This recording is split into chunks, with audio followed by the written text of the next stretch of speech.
Welcome to the Gallery and Museum Tour Show on the KJL Podcast Channel. I'm your host, Kenneth J. Sr., and this is Preparing for Multitudes.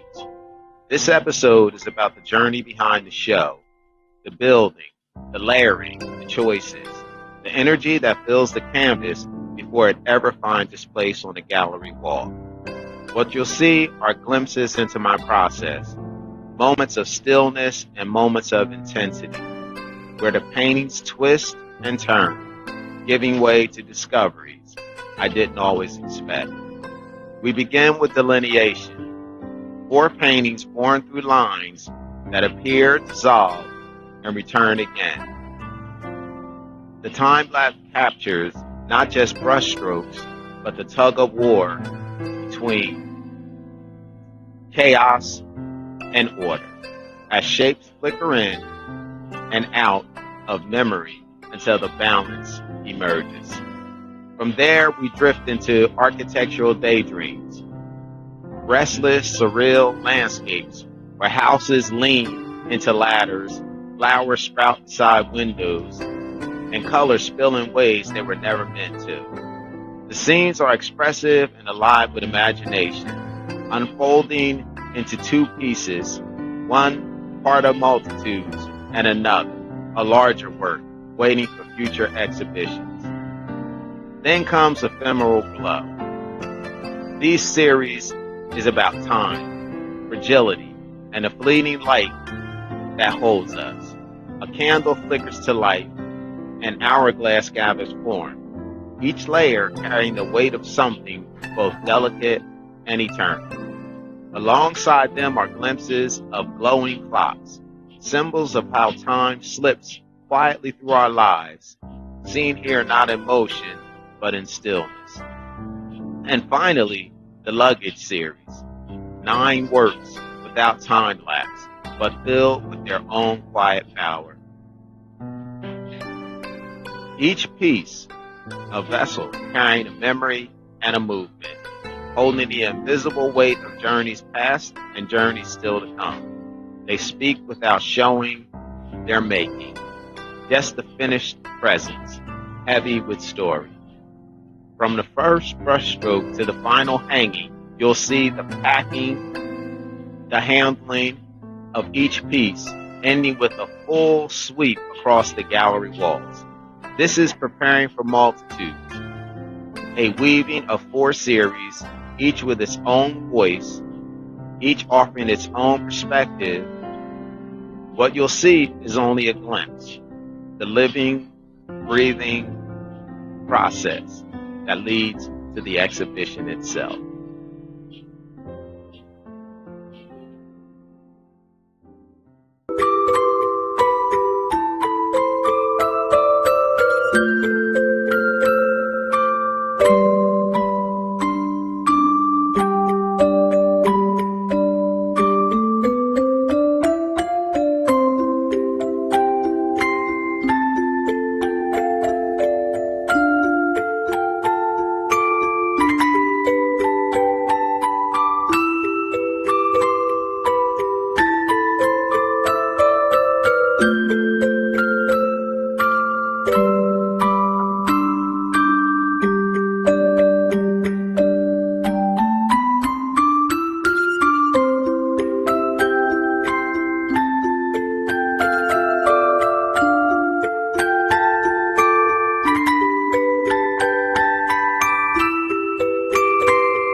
watching KJL Podcast Channel, home of Art with Kenneth, where he paints live, share techniques, and talks all things art.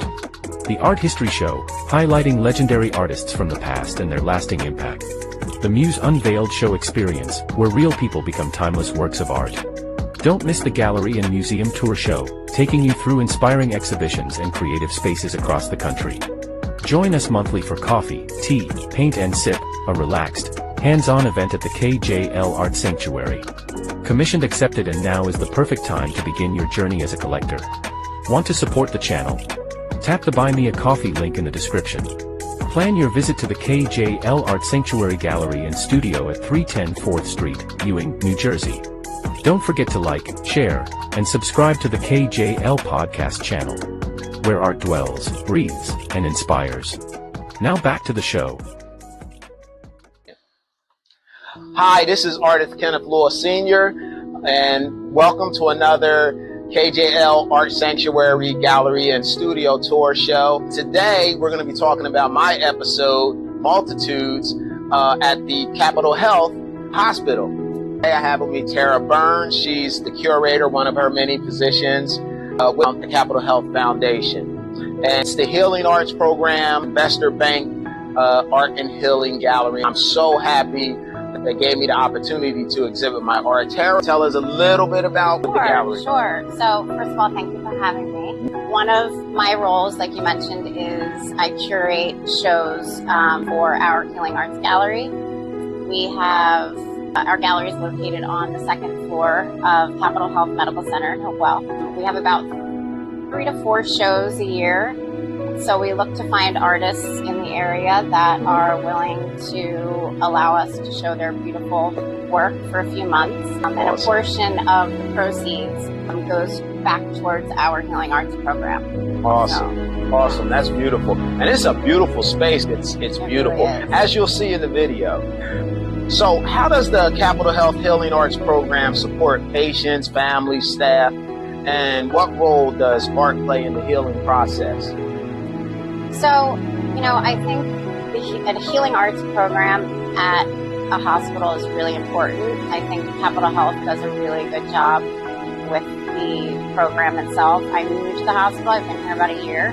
Awesome. But we have art throughout the entire facility. And then we do have, as you mentioned, our art gallery, which is a beautiful space. It's located, as you've seen, on the second floor of the hospital, and it overlooks the atrium, which has floor-to-ceiling windows. It lets the natural sunlight in. It's just the perfect space to showcase art, and it really, I think it does a really good job creating that warm, inviting atmosphere that patients and families really need. It does, because I really got that feel from there. I stood by the atrium and I looked over there and I looked at those windows, and actually you'll see it in the video. I actually ran the video across so you can see that section that she's talking about right now. It's going to come up later in the video. And we also, which just adds to the experience, we have volunteer pianists who come and play throughout the day and when we have our opening receptions. So it really adds to the whole. Yeah, it's absolutely amazing. I was amazed when I came there, and I was just so happy and grateful to be able to exhibit there. As a curator, what do you look for when you're selecting the artists and the exhibitions for the space, and how do you envision art interacting with the hospital environment? I personally curate with the hope of healing, connecting, and providing that respite that someone may need, whether they're a father who just gave birth to their first baby and they need a moment to just, decompress, or a surgeon who just, went through a 7-hour stressful surgery and he walks by the art and, he can just take that time for himself. I just think, for different people and what they're going through, it can offer many different healing things. And I think that's really great, because everything you said, I actually experienced hanging the artwork. There was a guy that was waiting for someone that was, I don't know if they were in surgery, but someone was there. Then you had a person that came visiting someone, and they stopped up and said something to me. So it does what you're saying. Even a doctor stopped and was like, oh, I got to come back out here when you get it all set up. Yep. So it is so true. No, people really enjoy it. Yes, I could tell. It's wonderful. Just recently, I came across a social post of a daughter who made this beautiful reel. She took her mother to the hospital for her cancer treatment. So they came to the cafeteria at Hopewell. They had lunch by the waterfall. They took a walk outside. We have like beautiful gardens right off that cancer center entrance. They ended up taking a few walks to see like the art installations that we have, and they came across a flyer for our current art exhibition that was up. So they took a elevator ride upstairs to the second floor, and they showed the mom just staring at the art and really intently feeling a connection to the art. And afterwards, you know, like in her comments, she described the mom just saying that she forgot she was at the hospital because it was such an inviting and comfortable and, you know, space. Yes. So, you know, it's not often we get to hear those stories and how impactful the art can be for patients. So I'm really grateful. I scrolled and came upon that post. It was nice. Awesome. Yeah. So what personally inspires you about working with art in a healthcare setting? Well, I absolutely love getting to know people. And I feel like in this position, I have really gotten to know a lot of incredible people with really interesting stories. Something I find really interesting is that a lot of people, how their path to finding their craft and art. For you, for example, at 47 years old, that's not something you hear very often. So, you know, some people find it through healing, you know, from a bad marriage or a drug addiction or, you know, some sort of struggle that they're having, and they turn to art and then it becomes their passion. And that to me is just incredibly inspiring. That's beautiful because it is. So for me personally, I've always loved art, and I started at 47, but I've always loved art.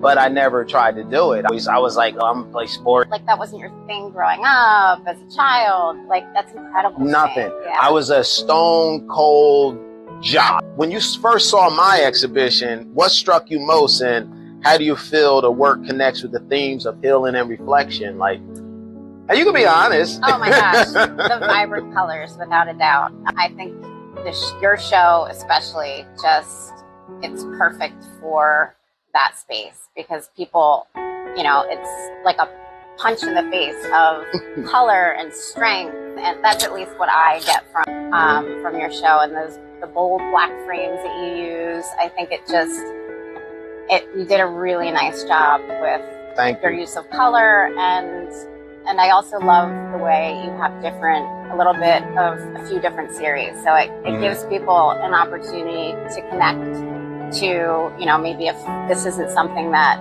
they connect with, you know, exactly, they can with other pieces. Awesome. You know, lastly, I want to ask you, Larry Hilton, who just recently passed, was someone that referred the hospital to me. He's one of my patrons and a great supporter of the arts, a really good person, and I really miss Larry. And so that's how I was able to come in contact with the hospital. So if someone else may be interested in exhibiting at Capitol Health, how would they go about that? So they would contact the hospital, the foundation, and it happens honestly usually when we're having shows. Some patients that happen to be artists will, you know, see the art gallery and they'll ask, you know, how do I display art here? And we try to do as much promotion of our shows as possible. But if anyone is interested, they would just need to reach out to me. You know, we do a vetting process, of course. We pass yours, by the way. It's always great to have a referral from someone like Larry. We were fortunate enough to find you, but you know, basically they just need to reach out to us, and then we do a little bit of research to make sure it's a good fit for the hospital. You know, we work with large organizations. We also work with individual artists. So, for instance, you did a show with all of your work, perhaps you don't have enough art for the entire to fill the gallery, we can, combine different artists and put together, a theme so that you can still have the opportunity to showcase your work. Awesome. That's beautiful. So I don't think I have anything else that I can add to this. Tara did such a great job. It was a pleasure working with you in the hospital. I really enjoyed coming there. And listen, you all, the video is about to come next. I'm going to show you me bringing the artwork to the hospital, hanging the artwork at the hospital, and then you'll get to see the artwork up on the wall. And thanks again for tuning in to Art Gallery and Museum Tour Show on the KJL Podcast Channel. Thank you again, Tara, for again coming and doing this interview. Thank you for the opportunity to exhibit. It was fun. Yes, and it was fun for me as well.